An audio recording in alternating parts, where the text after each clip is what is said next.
What's up, Tailgaters? My name is Tailgate Nate. Welcome back to my channel. We're going to continue with 2021 preview and predictions. We're going to talk about the Arizona State Sun Devils. But hey, want to let you guys know now we're going to start it's just me. I'm going to start uploading every single day. So on the weekdays, you're still going to get team preview predictions, all that good stuff. But now on Saturdays, you're going to get top 10 players in various positions. And on Sundays, you're going to get conference power rankings, and just the week before week 0, you're going to get the top 10 group of 5 and independent teams. So you want to be sure you stick around, which means leave a like on this video, hit the subscribe button, ring the bell as well, because again, I'm uploading stuff every single day. You want to be sure you stick around for it. Hey, thank you guys so much for the support on the channel. Recently passed 200 subscribers. Let's keep that number going up. And let's talk about the Arizona State Sun Devils. Oh, again, you can leave a comment down below. Just keep it PG. Arizona State. Fair warning for this video. I'll talk about something in a little bit. Arizona State's an interesting team to me. Now, when we get to the schedule prediction, there is one thing I would like to address, and it's so people don't get mad at me in the comment section down below. I will explain why I have Arizona State where I have Arizona State. But let's talk about players first. Arizona State's a team that doesn't necessarily lose as much as you might think. I don't believe, according to ESPN, this is like a top team in returning production. They're probably up there, but I don't necessarily know how high they are. But in my book, they're returning some really good talent. Again, to understand what they have, we got to know what they lost. Demetrius Flowers is gone. Didn't play in 2020, but was the #1 back in 2019. And he is a real good back, but decided to enter the transfer portal this year. So that's going to make Arizona State's run game a little more tricky. But they still have a good player back there that I'll talk about here in a little bit. But Demetrius Flowers is gone, but arguably, in my opinion, not really, the biggest loss on this offense. And by not really, I mean it's not really arguable. And Frank Darby is the biggest loss on the offense this year. At least in my opinion. I think in most people's opinions, it's going to remain the same thing. You also have Nolan Matthews and Jordan Curley leaving the wide receiver core as well, but Frank Darby is gone. So after Brandon Ayuk left in 2019, Frank Darby was the #1, and of course just didn't get a lot of playing time last year because of the Pac-12 season and COVID and everything. He wasn't even their leading receiver last year, but an excellent player, was definitely the #1 guy, at least on the roster, or should have been in the depth chart. He will be missed if you're an Arizona State Sun Devils fan. Jacob Nunez gone off the offensive line. Elijah Juarez gone off linebacker, and KJ Jarrell gone off the defensive backs. So a couple not really super notable losses, but losses nonetheless this year. KJ Jarrell probably the biggest loss on defense, as he was a really good cornerback in 2019. But hey, it's not about what you lost, it's about what you have. And they possibly have one of the most under-talked about players as of right now in college football, and that's quarterback Jayden Daniels. Jayden Daniels, I think, is being overlooked because people are talking about Slovis, and people are talking about Rattler and Howell, and who's going to start at Texas, and just so many other things. I think people are forgetting about Jayden Daniels. He was terrific as a freshman. He was, and he's only going to get better. And in my opinion, this year, he could be a surprise Heisman contender. I would not be surprised if we see him in New York for the Heisman ceremony at the end of the season. He is that good. Couple things he's got to improve on, though. I'll talk about that a little later Saturday when I release my top 10 quarterbacks list. That's coming out this weekend. But Jayden Daniels is still a really good quarterback, and he still has some good weapons, even without Ayuk or Darby, guys who have gone in the past 2 seasons. Still has Ricky Pearsall and Brian Thompson. Should be the 1 and 2 at Arizona State in my book. And that #1 running back to me is Rachaad White. And that's what our lads, that's the site that I use for looking at a team's depth chart. That's where they have him. #1 running back. And sounds about right. Should be a really good back this year for Arizona State. Also tight end Curtis Hodges, you can throw a name in there as well. Now on the defensive side, you got guys like Tyler Johnson and Merlin Robertson. On our lads, again, the depth chart. The depth chart site. Merlin Robertson listed as a linebacker. He can play both positions. In my book, he's more of a defensive lineman, but maybe there's a position change I don't really know about. Darian Butler at the linebacking position as well. And in the backfield, going to be highlighted by two safeties, in my opinion, Evan Fields and DeAndre Pierce. This defense has got to improve a little bit, though, this year if Arizona State's going to be really, really good. Here is the schedule for Arizona State. Again, just a fair warning, I'm going to explain something once we get to the end of the schedule. I promise. They went 2-2 in 2020. Again, season cut short. Blew out Arizona, like 70-7. Crazy. Fourth in the Pac-12 South, of course, didn't play in a bowl game. Hey, you guys know how this works. Talking about some games more than others, especially when we get to the end. Again, don't get mad at me. I'll explain. Green is a win, red is a loss. Let's talk about Arizona State. And they kick off with Southern Utah. Should be an easy win for the Arizona State Sun Devils. Not going to talk anymore about that one. It's a win. And then UNLV. UNLV might land quarterback Tate Martell. In fact, that's probably where he's going to go. But Tate Martell hasn't proven anything. And it's also UNLV. There's not a lot of supporting cast. Even if Tate Martell is that starting quarterback, Arizona State should be able to win this one fairly easily. And then BYU. This is an interesting game, and it's one that possibly could be put on upset alert. Yes, BYU loses Zach Wilson and a lot of other pieces on the offense, but they still have, again, some offensive pieces coming back. The defense, I think, still should be a strong showing this year from the Cougar defense. This could be an interesting game. But I do have Arizona State winning. Again, just the losses on offense are huge, especially Zach Wilson. And I think with this offense that Arizona State has, I think that they're going to be able to run over this BYU defense. That, again, should still be solid, but I don't think they're going to be able to keep up with Arizona State's offense. Then a home game against Colorado. Colorado just lost Sam Neuer maybe 2-3 weeks ago to the transfer portal. Yeah, I don't necessarily like Colorado this year. When you look at what they did last year, hey, they were pretty good. They could be a solid team this year, but excuse me, I don't expect much out of Colorado this year. I think Arizona State's going to improve to 4-0 right here.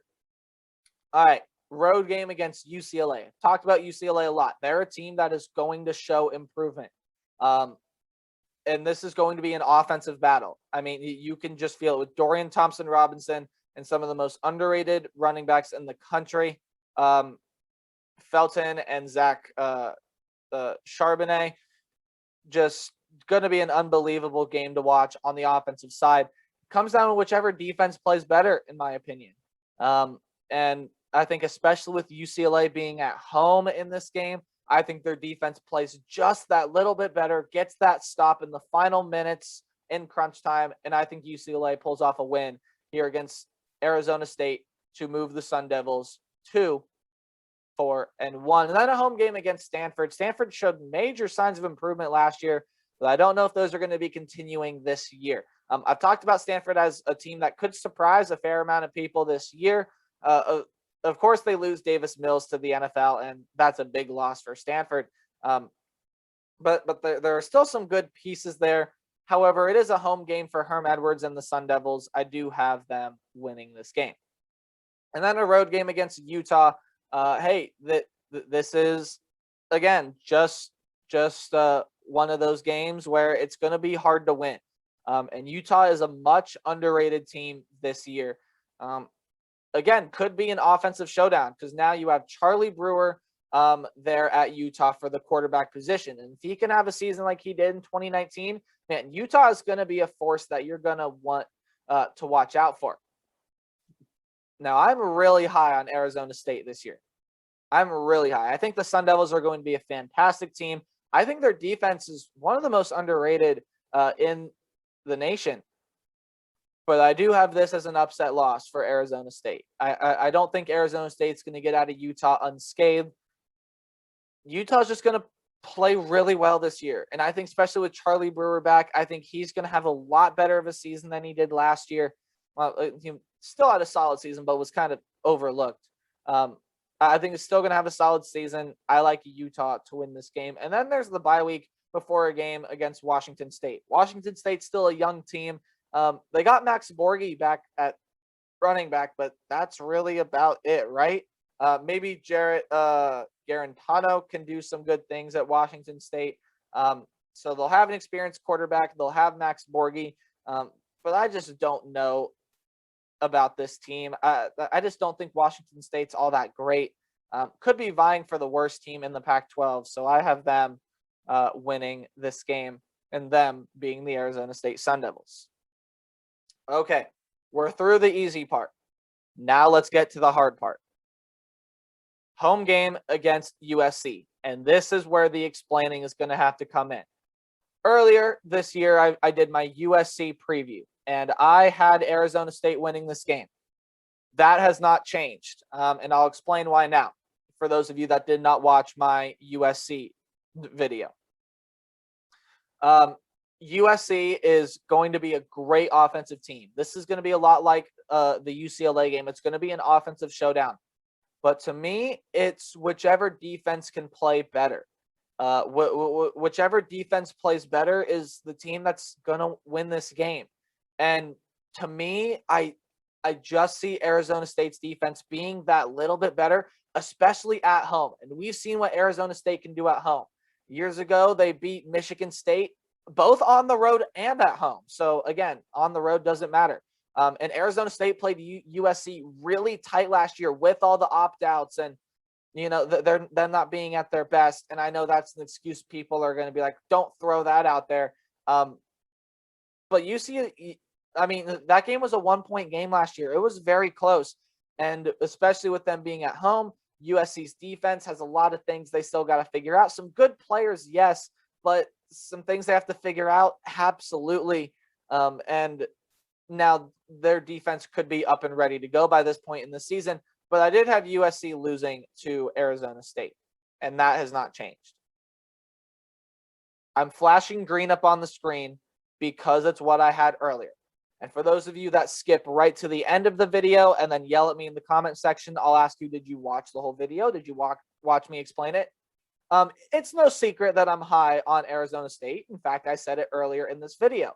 And before I went off on vacation to Key West, I had pre-recorded some videos for you guys.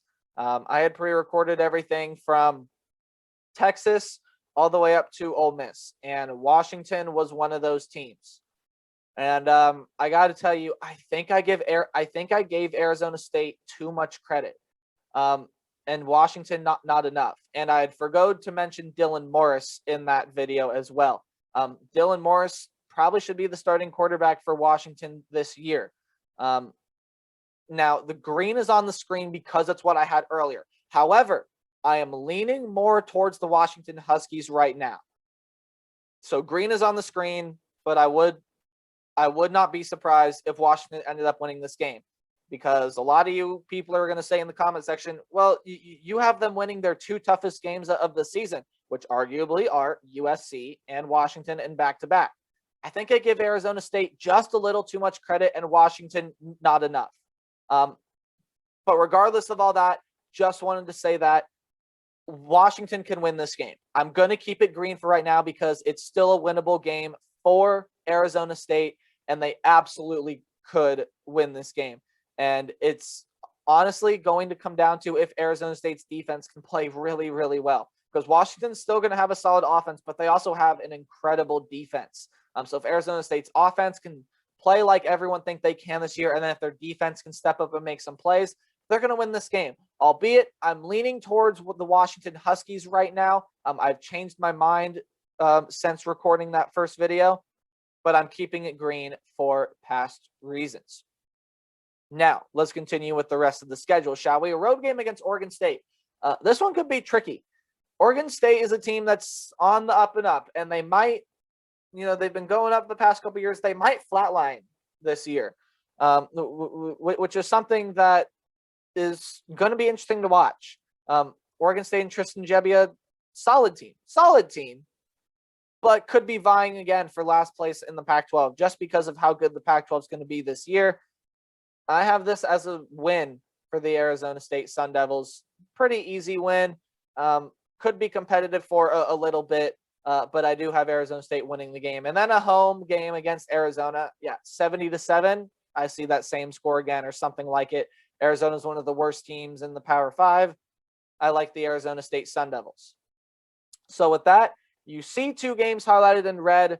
So I'm going to flash it up on the screen as Arizona State's record being 10-2. I see Arizona State being more of a 9-3 caliber team, and I see them splitting USC and Washington. But just because I've done USC and Washington before, I had Arizona State winning both of those games. So I'm going to leave it as is for right now.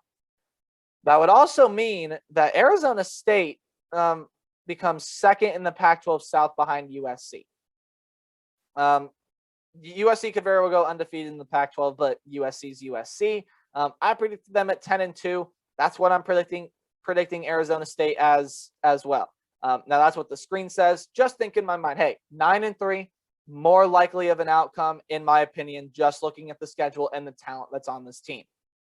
However, 10-2 is an absolutely amazing possibility. And again, I don't care. Have them losing to Washington. That's probably what I might predict come that week in the season. The 2 road games, hey, you can flip them as wins. Go ahead.